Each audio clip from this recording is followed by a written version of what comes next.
అందరికీ నమస్కారం.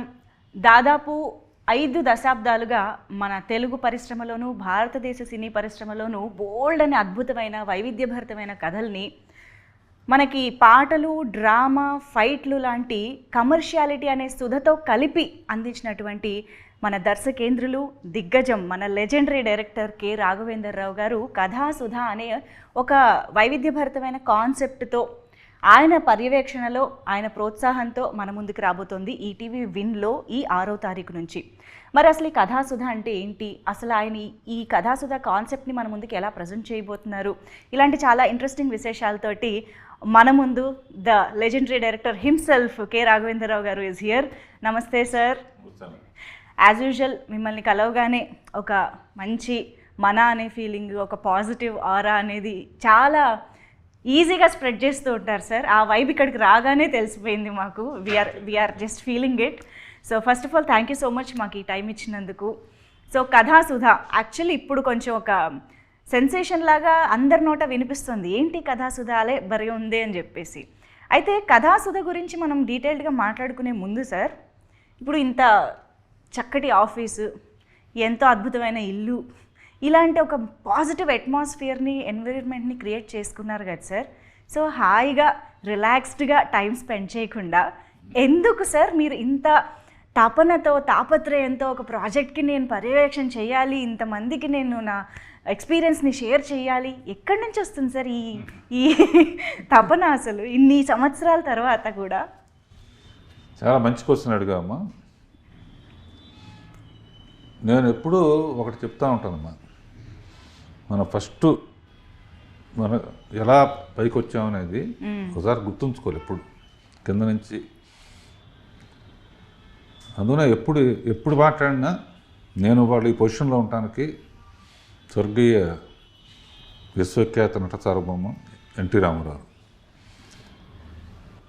నా ఫస్ట్ షీల్డ్ కూడా రాజకపూర్ చేతుల మీదుగా రామారావు దగ్గర ఉండి అడవి రాముడు అనే స్టిల్ ఎప్పుడు నా దగ్గర ఉంటుందన్నమాట.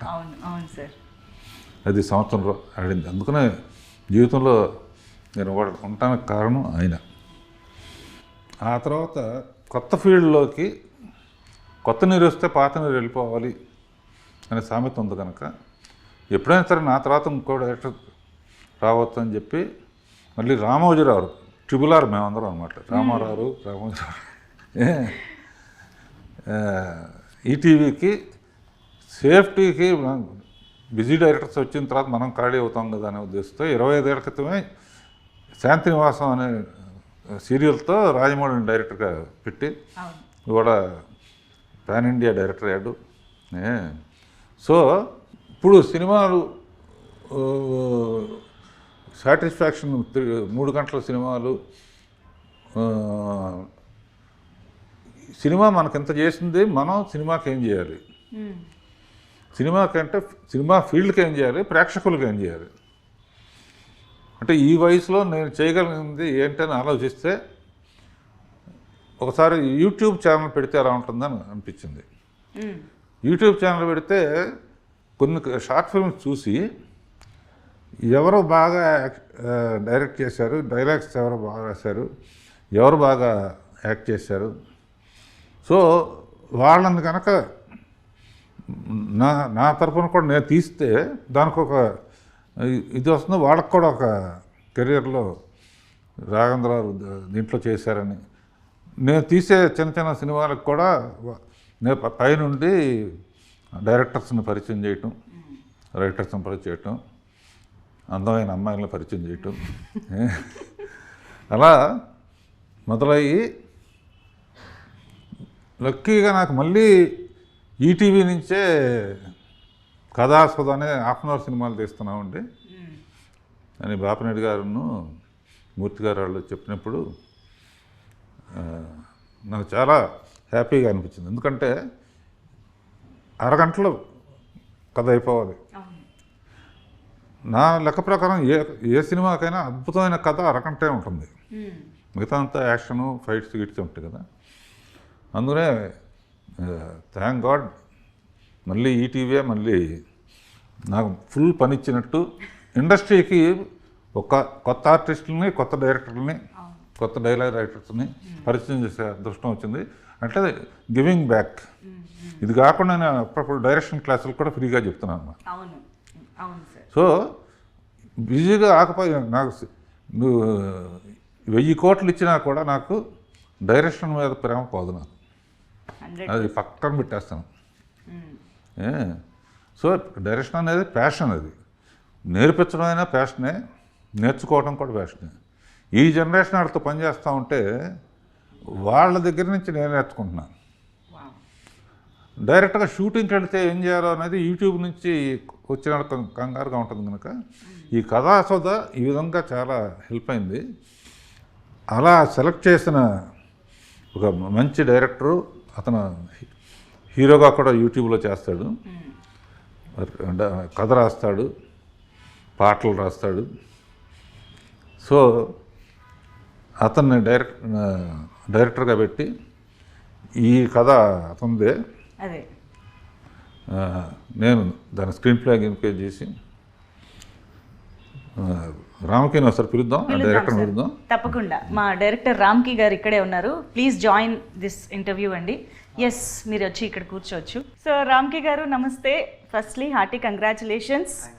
సో ఒక మంచి ప్రాజెక్ట్తో రావాలని ఏ డైరెక్టర్ అయినా కలలు గంటూ ఉంటారు, వెయిట్ చేస్తూ ఉంటారు. సో మీకు ఆ అవకాశంతో పాటు ఇంకొక అదృష్టం కూడా దొరికింది. రాఘవేంద్రరావు గారి సాన్నిహిత్యంలో, ఆయన పర్యవేక్షణలో చేయగలిగే అరుదైన ఆపర్చునిటీ దొరికింది మీకు.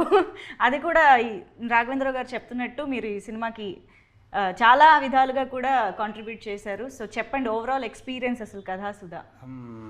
బేసికల్గా ఫస్ట్ నేను అసలు ఇండస్ట్రీకి రావడం కోసమని ట్రయల్స్ స్టార్ట్ చేసేటప్పుడు షార్ట్ ఫిల్మ్స్ అవి చేసేవాడిని. అంటే నాకు ఫస్ట్ టీమ్ ఏమి ఉండేది కాదు. ఫస్ట్ నేనే ఎడిట్ చేసుకోవడం, నేనే స్టోరీ రాసుకొని, నేనే యాక్ట్ చేసుకొని అన్ని వైజాగ్లో చేసేవాడిని. తర్వాత అలాగ ఒక 2-3 ఇయర్స్ చేస్తాను. నెక్స్ట్ స్టెప్ ఎలా అప్రోచ్ అవ్వాలి, హైదరాబాద్ ఎలా రావాలి అని చెప్పి ఏవో ట్రై చేస్తున్నా, వస్తున్నా, అవ్వట్లేదు, వెళ్తున్నా. ఆ టైంలో సడన్గా ఇలా రాఘవేంద్రరావు గారి ఆఫీస్ నుంచి కాల్ చేసామనగానే ఈయనెందుకు అంటే నాతో ఏం పని అన్నట్టు అనుకున్నా.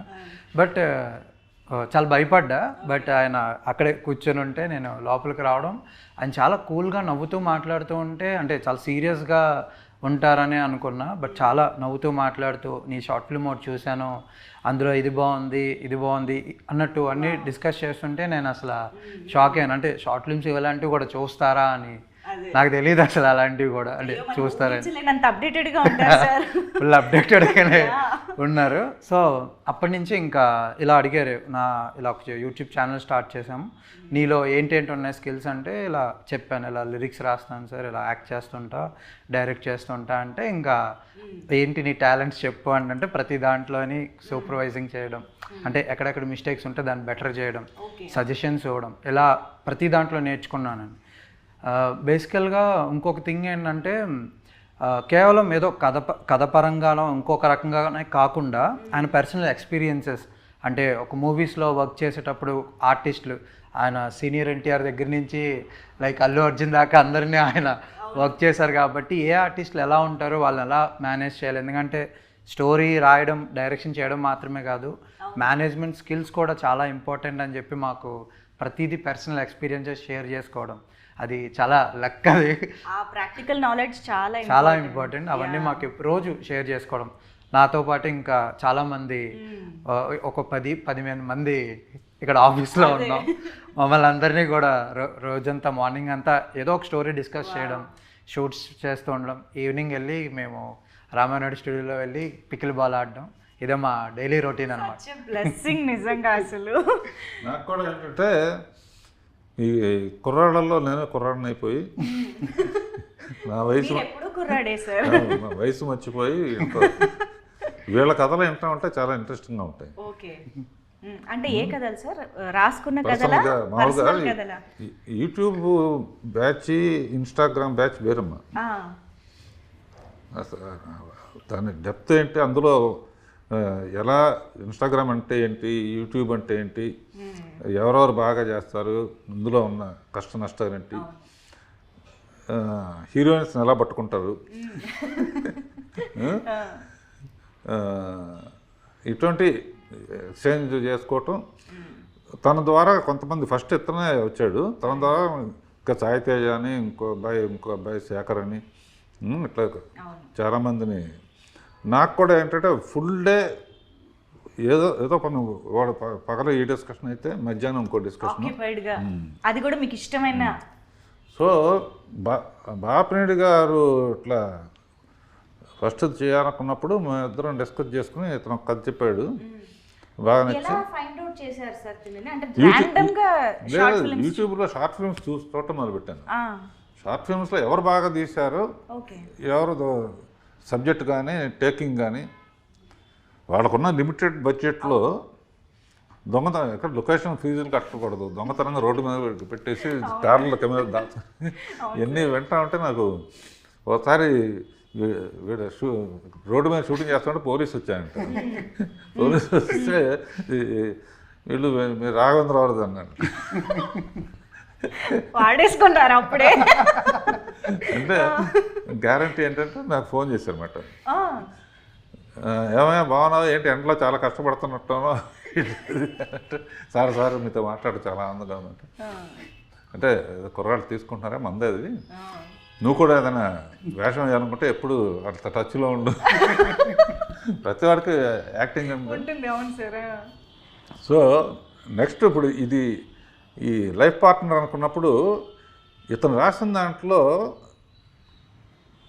హీరోయిన్ చాలా పవర్ఫుల్ క్యారెక్టర్. హీరో కొంచెం కాంప్లికేటెడ్ ఎక్స్ప్రెషన్స్ ఇవ్వాలి, పవర్ఫుల్ క్యారెక్టరు.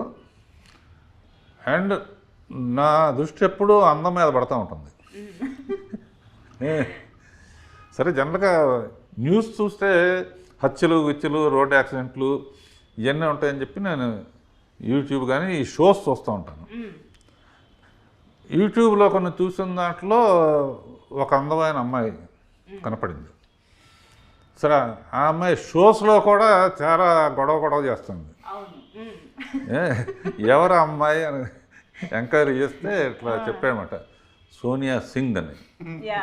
ఏ దేశం నుంచి వచ్చింది అంటే వెంటనే పిలువు అమ్మాయి సంగతి తేలుద్దాం అని చెప్పి ఇప్పుడు కూడా పిలిచేసి తేల్చేద్దాం sir. Sonia Singh is here with us, so please join. Gift. Thank you sir. అందమైన అమ్మాయిలకి దొరికే ఒక ట్రెజర్ రాఘవేంద్రరావు గారి ఆఫీస్లో. ట్రెజర్ అంటే అదే. Thank you sir. Yeah, so congratulations to you Sonia. So already TV shows ద్వారా కానీ విరూపాక్ష లాంటి సినిమాల ద్వారా కానీ you have made some mark of yours in the audience. అలాంటిది ఈసారి ఇలాంటి ఒక డిఫరెంట్ అండ్ ఇంట్రెస్టింగ్ ప్రాజెక్ట్ ద్వారా ఈటీవీ విన్ అంటే ఇంకా ప్రతి ఒక్కళ్ళ ఇంట్లో భాగం లాంటి ఒక ప్లాట్ఫామ్ కాబట్టి I think this is more special to you కదా. So tell us something about life partner. అంటే విరూపాక్షకి ముందే నాకు సార్ పరిచయం, ఆఫీస్కి పిలవడం, and it's been almost 2 years. సార్కి నాకు సార్ మంచి ఫ్రెండ్స్ అనమాట. We have been like that only కదా ఆల్వేస్. బట్ లైఫ్ పార్ట్నర్ అన్న ఆపర్చునిటీ వచ్చినప్పుడు sir wanted me to cast very badly. Okay, అంటే మనం ఎప్పుడైనా ఒక ప్రాజెక్ట్కి డెస్పరేట్ అయి చేస్తాం, బట్ సార్ నన్ను నేనే చేయాలి అనుకోవడం అన్నది నా అదృష్టం. Right. So I always Raj sir ఒక క్వశ్చన్, సార్ నేను ఒకటి చాలా రిగ్రెట్ అవుతున్నాను, నేను గంగోత్రి టైంలో పరిచయం అయ్యి ఉంటే బాగుండేది అని. సార్ దానికి మీరు ఏం ఆన్సర్ చేశారు? నేను లేట్గా పుట్టావు నువ్వు, లేకపోతే నిన్నే పెట్టిన దాన్ని. ఇప్పటికే గంగోత్రి పాట పాడుతుంది. So I listen to most of the old songs. అందులోని సార్ సాంగ్స్ లిరిక్స్ అవన్నీ నెక్స్ట్ లెవెల్లో ఉంటాయి కాబట్టి వెరీ టచింగ్. సో అలా నేను సార్ అలా కనెక్ట్ అయ్యి we have become very good friends అనమాట అప్పటి నుంచి. నేను పెంచుకుంటాను కూడా చెప్పాను. యా, అది కూడా చెప్పండి. బేబీ ఫేస్ చక్కగా, ఎక్స్ప్రెషన్ బాగా తెగ తాగుతుంది. అంటే బట్ రియల్ లైఫ్లో మంచినీళ్ళు తాగుతుంది. ఓకే. ఈ షార్ట్ స్టోరీలో ఒక పెక్యులర్ సిచ్యువేషన్ వస్తుంది అనమాట. ఓకే, దాంట్లో చాలా బాగా, అంటే అతను రాసిన విధానం బాగుంది. ఇతను ఈ అమ్మాయిను శ్రీహానాన్ని అతను కూడా అద్భుతంగా చేశాడు. అంటే రేజర్స్ ఎడ్జ్ క్యారెక్టర్. అంటే జనరల్గా ఇప్పుడు ఇంతకుముందు చాలా చేసింది అమ్మాయి, ఇది ఈ అమ్మాయే చెయ్యాలి, నాకు ఎప్పటి నుంచో ఈ అమ్మాయితో చేయాలని ఆ షోస్ చూస్తున్నప్పుడు ఉండేది. అండ్ అయితే సార్ మీ అంటే ఈ కథాసుధ దాంట్లో మీ పర్యవేక్షణలో ఇంకా నంబర్ ఆఫ్ ప్రాజెక్ట్స్ కూడా జరుగుతూ వచ్చాయి కదా, లైఫ్ పార్ట్నర్కే ఈ అమ్మాయిని సెలెక్ట్ చేయాలి అని, అండ్ లైఫ్ పార్ట్నర్నే మొట్టమొదటి శీర్షికగా ముందుకు తీసుకురావాలని అనే థాట్ ఎందుకు సార్? అంత స్పెషల్ ఎందుకు లైఫ్ పార్ట్నర్? అంటే సోనియాతో చెప్పాను, ఇదే కదమ్మా ఇంకా ఫర్దర్గా కూడా మనం ట్రావెల్ చేద్దాం, ఎందుకంటే ఇప్పుడు డిఫరెంట్ వారం వారం వస్తుంది కాబట్టి చేసేది ప్రతి దాంట్లో ఒకళ్ళే ఉండకూడదని వాడు ఛానల్కి కూడా ఒక ఇది ఉంటుంది కానీ స్టోరీకి డిఫరెంట్. నెక్స్ట్ వచ్చేద్దామని లవ్ యూ నానమ్మ అని, అందులో హీరోయిన్కి ఇంపార్టెన్స్ ఉండదు, నానమ్మకును మనవరాలకు ఉంటుంది. ఇంకోటేమో ఏవి అలనాటి ముద్దులు అని ఒకటి, అదేమో ఇంకో టైప్ స్టోరీ అమ్మ. సో ఇట్లా 3-4 చేస్తున్నాను. తర్వాత సుందరంగాడి ప్రేమ కథని అంకిత్ కొయ్యన, అంకిత్ కొయ్య entertain Rajan Prasad type entertain. So ఇప్పుడు 4 చేసామమ్మా, 4 వారాలు సరిపడా. నెక్స్ట్ టర్న్లో మళ్ళీ మా బ్యాచ్. నేను ఎప్పుడైనా తనతో చెప్పాను, సినిమాలు కూడా అప్పుడప్పుడు ఏంటంటే తను కథ రాశాడు, చాలా బాగుంది, కొత్త వాళ్ళతో అతను యాక్ట్ చేసి చేయాలనుకున్నాడు, నేను పైనుండి ఏదో చేద్దాం అనుకుంటున్నాను. అట్లా ఎప్పుడైనా చిన్న సినిమాలు అంటే పెద్ద హీరోలు మనకు ఎట్లాగూ ప్రొడ్యూస్ చేయటం కుదరదు కదా, ఏదైనా వచ్చినప్పుడు మంచి వేషం ఉంటే ఈ అమ్మాయిని బుక్ చేసి పెట్టాను ఆల్రెడీ. మైండ్లో అయితే ఫిక్స్ అయిపోయి ఉన్నారు. అదృష్టం సార్, మీరు మీ నిజంగానే సార్తో వర్క్ చేయడం అనేది అదృష్టం ఉండాలి. అందులోనూ రాఘవేంద్రరావు గారు is known for introducing beautiful and talented heroines who went on to become huge stars in Indian films కాబట్టి you are so special in that. మామూలుగా అయితే షోస్లో చూస్తే మటుకు తెగ అల్లరి ఉండేది. అంటే సార్ మీరు మౌనం మాట్లాడింది అన్న తర్వాత ఎంత సెన్సేషన్ అయిందో, ఆ అమ్మాయి మైక్ పట్టుకుని నోరు తెరిచిన ప్రతిసారి సెన్సేషన్ అవుతూనే ఉంటుంది. బిగినింగ్ కొంచెం నేనంటే కొంచెం ఇదిగా బిక్కు అమెరికా నుంచి వాళ్ళు వస్తే వాళ్ళందరికీ చాటింగ్లు గీటింగ్లు కొంచెం స్టార్టింగ్ ప్రాబ్లం ఉంటుంది ఒకసారి. సో అప్పుడు బోర్ కొట్టినప్పుడు సోనియాతో ఫోన్ చేసి కవర్లు చెప్పుకోవటం, ఏం చేస్తాం ఇంట్లో. సార్ ముద్దు పేరు ఏంటో చెప్పలేదు సార్, తనకి ముద్దు పేరు ఏం అవునా? సస్పెన్స్. లైఫ్ పార్ట్నర్లో సస్పెన్స్ ఉందో లేదో కానీ ఓకే. చాలా మంచి అమ్మాయి అన్నాను బేసికల్గా. వర్క్ ప్రొఫెషన్ మీద ఇంట్రెస్ట్ ఉండటం అనేది, ఏదో మనకు డబ్బులు ఇస్తారు, మనం డైలాగ్ చెప్తారు, మనం యాక్ట్ చేసి వెళ్ళిపోదాం కాకుండా షీ వాంట్స్ టు లెర్న్, ఇది ఓకేనా ఇది ఓకేనా ఇది ఓకేనా అని. అట్లాగే వర్క్ చేస్తున్నప్పుడు ఖాళీ టైంలో ఏంటంటే నేను నా షూటింగ్ సరదాగా ఉంటుంది, ఖాళీ టైంలో వీళ్ళ గురించి కవర్లు చెప్పుకుంటూ ఇట్లా చేయొచ్చు అట్లా చేయొచ్చు అట్లా చేయొచ్చు అని, లేకపోతే వీళ్ళు అడిగే గంగోత్రి సంగతి చెప్పింది, ఇతను ఎర్లీగా పుట్టుంటే డెఫినెట్ నిన్న పెట్టినదా అట్లా. ఇతను చాలామంది అమ్మాయిలతో చేస్తుంటాడు కదా, ఎవరో. నేను యాక్చువల్లీ దాని గురించి ఒక క్వశ్చన్ అడుగుదాం అనుకున్నాను, అంటే he being hero director and everything, ఇందులో మాత్రం శ్రీహాన్కి ఎందుకు వదిలేశారా అని. ఎందుకంటే రెండు కలిపి చేయడం అనేది టాస్క్ ఈ క్యారెక్టర్, సో అది ఎందుకు అంత కష్టం అనేది మీరు చూసిన తర్వాత అర్థమవుతుంది ఎందుకు శ్రీహానే చేయాలి అని. ఓకే, అందుకే రీజన్ ఉంది. అయితే రీజన్ ఉంది. ఓకే, చాలా టాలెంటెడ్ అండ్ కెమెరా కూడా పిసి శ్రీరామ్ దగ్గర చేసిన అతను, నాకు సర్కార్ నౌకరైన సినిమాకి కూడా శేఖర్ అతను కూడా గుడ్ డైరెక్టర్ అండ్ ఇది కెమెరా కూడా అతనే, అండ్ చాలా సరదాగా ఉంటాడు, చాలా జోకులు వేసుకుంటూ. సో ఇది నిజంగా ఈటీవీకి మట్టుకు చాలామంది ఇట్లా కొత్త వాళ్ళని ఇంట్రడ్యూస్ చేయడానికి they are preferring new talent. అది నిజంగా ఎప్పుడు పాడుతా తీయగాలో అనేది ఒక ఇన్వెన్షన్ అనేది కొన్ని వందల మంది న్యూ టాలెంట్కి అవకాశం వచ్చింది. స్వరాభిషేకం కానీ అవి కానీ ఇది రియల్గా ఇప్పుడు ఇండస్ట్రీకి అవసరం అమ్మా. ఇండస్ట్రీకి టెక్నాలజీ పెరిగింది, చాలామంది హిడెన్ టాలెంట్ ఉన్నవాళ్ళు ఉన్నారు. వీళ్ళ టాలెంట్ చూపించుకోవడానికి ఇట్లా హాఫ్ అన్ అవర్ సినిమాలు అనుకోమా, సినిమాల్లో గుట్టి కథే ఉంటుంది కనుక ఎక్స్ప్రెషన్స్ కానీ లైటర్ వీన్ కానీ ఇది కానీ చేసి వాళ్ళు చూస్తే రేపు పొద్దున సినిమాల్లో అవకాశం రావచ్చు. స్టోరీ బాగా రాశాడంటే సినిమా కథ అడగచ్చు. సో ఇది గివింగ్ బ్యాక్. రామోజీరావు డ్రీమ్ అదేనమ్మా. ఆయన హ్యాట్స్ ఆఫ్ మీ ఇద్దరం చాలా క్లోజ్గా ఉండేవాళ్ళం. ఆయన ఎప్పుడు చెప్తా ఉండేవాడు చిన్న సినిమాలు కూడా తీయాలని, చిన్న చిన్న కథలు కూడా తీయాలి అనేవాడు. అయితే సార్ వీళ్ళంటే షార్ట్ ఫిల్మ్స్ ఫార్మాట్ నుంచి వచ్చారు, ఆ తక్కువ టైంలో ఎలాగ చేయాలనేది బాగా అలవాటు అయిపోయి ఉంటుంది ఆలోచించి. కానీ మీరు ఒక హ్యూజ్ గ్రాండియర్ మూవీస్ నుంచి వచ్చారు. 2.5-3 hours సినిమాలు తీస్తూ అందులో పాటలు, ఫైట్లు అనే రకరకాల కమర్షియల్ ఎలిమెంట్స్ని అంత గ్రాండ్గా ప్రజెంట్ చేస్తూ వచ్చిన మీకు ఈ ఫార్మాట్లోకి వెళ్ళడం, బ్లెండ్ అవ్వడం అనేది ఎలా అనిపించింది అసలు? చాలా హ్యాపీగా ఉందమ్మా. సోది లేకుండా పాయింట్ తీయటం. నేనంటే వీళ్ళు భయపడకుండా ఉండటం కోసం అని చెప్పేసి నేను వాళ్ళతో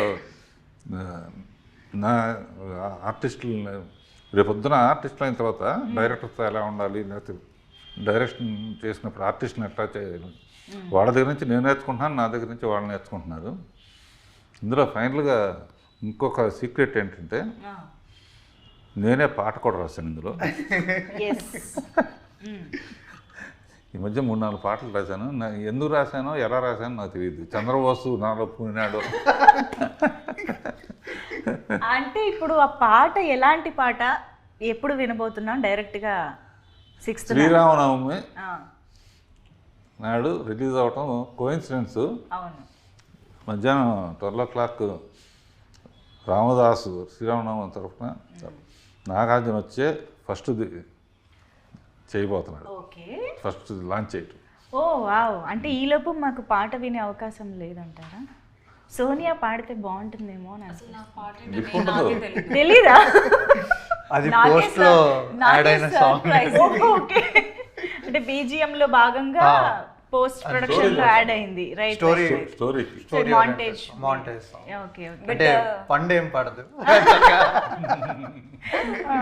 బట్ ఎమోషన్ ఉండేది. లిరిక్స్ లో పండు ఉండే ఉంటుంది, ఫ్రూట్ఫుల్ ఎమోషన్స్ ఉంటాయి.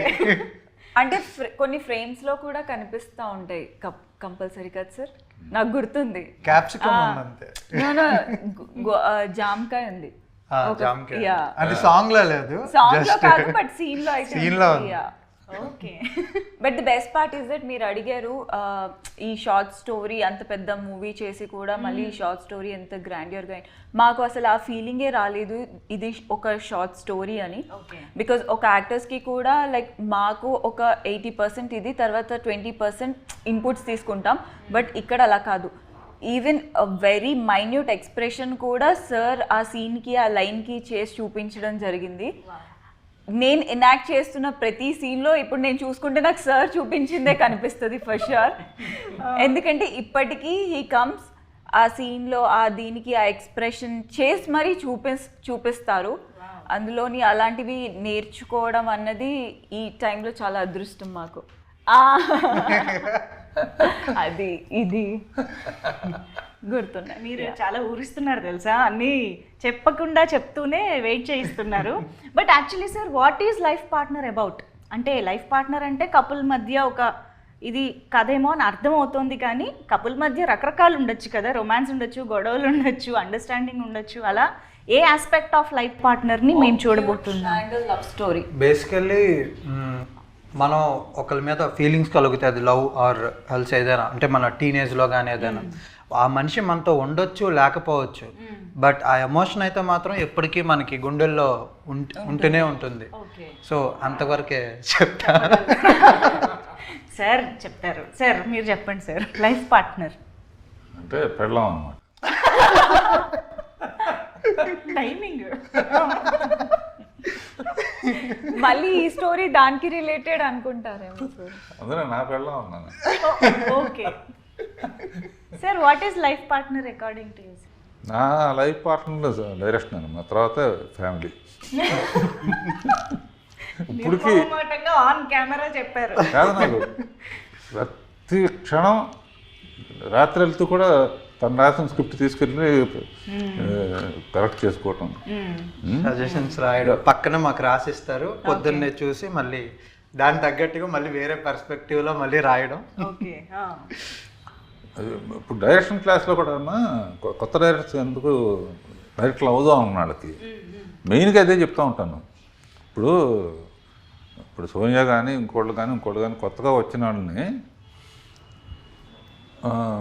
నీ పాట నువ్వు రాసేసావు ఇట్లా చెయ్యి అని చెప్పాలంటే ఏం చేయమంటారు అని అడిగితే ఇంట్లో అద్దం పెట్టుకో, నువ్వు అద్దం పెట్టుకుని నువ్వు వాళ్ళు అడిగితే ఇదిగో ఇలా చెయ్యి అంటానికి అవన్నీ కూడా నేను విజువల్స్ చూపించేసాను అనమాట.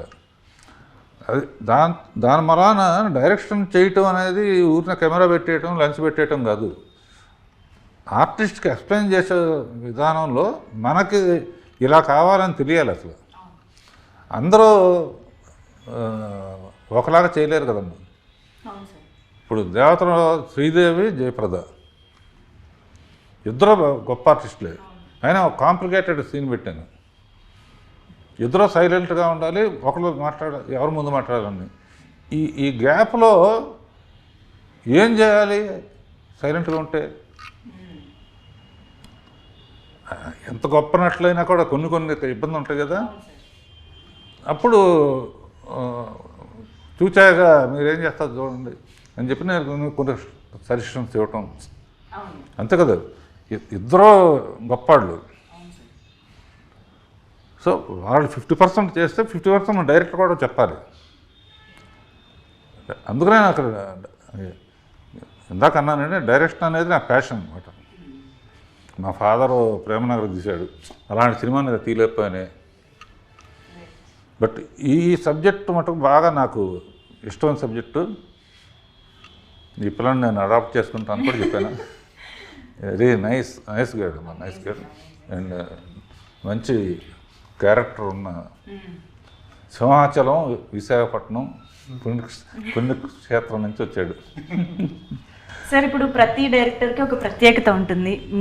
మీ సినిమాలే మాకు ఒక పెద్ద లైబ్రరీ. అసలు ఆ సినిమాల్ని చూసే బోల్డ్ నేర్చుకోవచ్చు. అలాంటిది మీకు దగ్గరగా ఉంటూ నేర్చుకునే అదృష్టం కూడా ఇలా ఎంతోమందికి కలుగుతుంది. దానికి first of all thank you sir. అయితే ఈతన్లో ఉండే స్పెషాలిటీ ఏంటంటారు? రామ్కీకి సంబంధించి డైరెక్టర్గా మీరు చెప్తే బాగుంటుంది. అంటే వచ్చే కూడా చెప్తూ ఉంటాను. బేసిక్గా ఇతను ఆర్టిస్ట్ కూడా అవటం వలన వర్క్షాప్ చాలా ఈజీ అయిపోతుంది. ఎంఐ కూడా వర్క్షాప్ చేసింది. వర్క్షాప్లో డైలాగులు ఇచ్చి మామూలుగా చదివేయండి అంటే కూర్చొని ఈ సీన్ ఎక్స్ప్లెయిన్ చేసి, సో అతను బాగా మంచి ఆర్టిస్ట్ కనుక కూడా, సో అతనికి కూడా బ్రేక్ రావాలని, మా అమ్మాయికి మంచి బ్రేక్ రావాలని ఎప్పుడు కూడా అడుగుతూ ఉంటాను. నెక్స్ట్ ఏం చేస్తున్నాం. ఇప్పుడు ఏంటంటే నాగబంధం సినిమాలో చేస్తుంది. విరూపాక్షలో క్యారెక్టర్ కూడా నాకు బాగా నచ్చింది. అంటే పాపం ఎక్కువ మంది ఉన్నారమ్మా. అవకాశం వస్తే ఇప్పుడు ఇటువంటి ఆటల్లో ఏంటంటే అరగంటలో ఒట్టి కథే ఉంటుంది కనుక చాలా స్కోప్ ఉంటుందమ్మా. అవును సార్. ఆర్టిస్టులకి కానీ మ్యూజిక్ వాళ్ళకి కానీ. అంటే ఇంపార్టెన్స్ లేని ఏ పాత్ర రాదు, ఏ సిచ్యువేషన్ రాదు. అవును అవును సార్, కరెక్ట్. సో ఇది మా శ్రీరామనవమి సందర్భంగా నేను తీసింది లవ్ పార్ట్నర్ అనేది. మన సతీష్ వెంకటేష్ తీసిన 2 రిలీజ్ అవుతున్నాయి. ఈటీవీకి సరిగ్గా రామదాస్ తీసిన దాంతో స్టార్ట్ చేయటం అనేది నాకు కోఇన్సిడెన్స్ ఉండి ఐఎమ్ వెరీ హ్యాపీ. అందరికీ, ప్రేక్షకులకి, ఈటీవీ అందరికి కూడా శ్రీరామనవమి శుభాకాంక్షలు. Thank you, sir. Thank you so much. Thank you so much for your time, for your wonderful words and blessings to all of us. Thank you so much. Thank you, Ramki garu and Sonia. Thank you. So అదండి, ఇప్పటిదాకా మనం ఈ కాన్వర్జేషన్లో మీరు విన్నట్టయితే బోల్డ్ అని అద్భుతమైన, అందమైన, ఆహ్లాదకరమైన, ఆలోచింపజేసే బోల్డ్ అని కథల్ని మన ముందుకి కథాసుధ ప్రతి ఆదివారం ఒక మంచి కథతో మన ముందుకు వస్తుంది. కథలంటే మనకు ఎవరికి నచ్చో చెప్పండి, చిన్నప్పటి నుంచి కథలు వింటూ చూస్తూనే పెరుగుతూ ఉంటాం కాబట్టి ప్రతి ఆదివారం మనల్ని అలరించడానికి వస్తున్న కథాసుధని మిస్ అవ్వకుండా చూడండి. అయితే ఈ ఆదివారం 6వ తేదీ నుంచి లైఫ్ పార్ట్నర్ అలాగే ఉత్తరం అనే ఈ 2 కథలతోటి మొదలు పెట్టేసేయండి. నమస్తే.